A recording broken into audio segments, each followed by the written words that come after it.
Anthony, c'est Octobre Rose, un mois dédié à la lutte contre le cancer du sein. Vous nous présentez plusieurs technologies françaises, notamment un soutien-gorge qui permet de dépister la maladie. Oui, alors c'est essentiel. On rappelle qu'une femme sur 8 sera touchée par cette maladie au cours de sa vie, que c'est une maladie qui se soigne très bien quand elle est prise tôt. C'est 9 cas sur 10 qui guérissent, mais que plus on avance et plus ça devient compliqué, évidemment. D'où l'importance de multiplier les techniques de dépistage. Alors il y a des choses extraordinaires qui sont en train d'arriver, notamment des entreprises françaises qui travaillent sur soutien-gorge ou plutôt des brassières connectées de dépistage. On peut citer 2 projets, celui de l'hôpital Nord-Franche-Comté du côté de Besançon ou encore celui de la start-up française Hope. Le principe, ce sont donc des brassières à l'intérieur desquelles se trouvent des capteurs et notamment des capteurs thermiques qui vont analyser les variations de température des tissus mammaires et d'autres biomarqueurs qui vont envoyer ça à une IA qui va en fait analyser ces signaux et qui va être capable en fait de détecter une anomalie. Alors ça remplace évidemment pas une mammographie, mais ça peut dire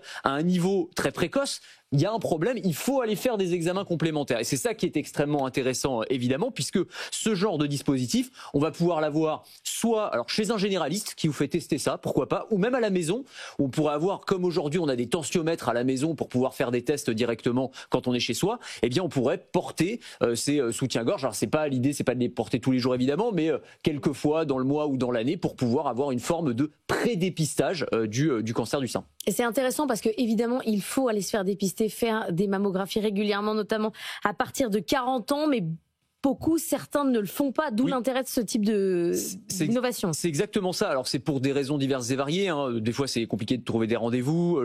Je crois comprendre aussi que c'est pas quelque chose de particulièrement agréable. Donc forcément c'est compliqué. Et d'où l'intérêt d'avoir différentes techniques qui vont rapprocher le dépistage de la vie quotidienne et de la maison.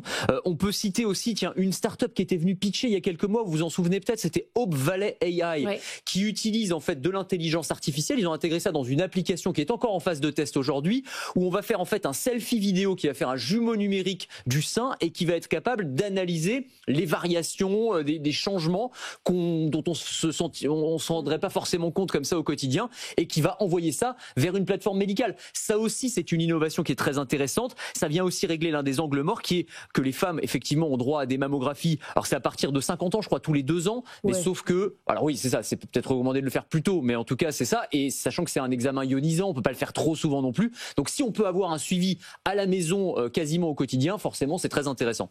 À partir de 40 ans, vous pouvez quand même avoir un dépistage. Bien sûr. Ça se fait très bien. Il y a un mode plus simple qui arrive, c'est par la salive. Oui, alors on n'y est pas encore, mais ce sera absolument formidable parce que là, vous auriez juste besoin de cracher dans un tube, pour le dire simplement, et vous pourriez avoir en fait un dépistage du cancer du sein et d'autres types de cancers d'ailleurs. À partir d'un échantillon salivaire, on va aller chercher des biomarqueurs spécifiques, notamment dans les modifications des molécules de sucre présentes dans les cellules. Sucre. Ouais, absolument. Et on estime que les premiers essais cliniques pourraient arriver dans 4 à 5 ans, donc c'est pas pour dans 50 ans, ça va arriver assez vite. Et là, pour le coup, en termes de dépistage, je pense qu'on pourra pas faire plus simple. Merci beaucoup, Anthony Morel.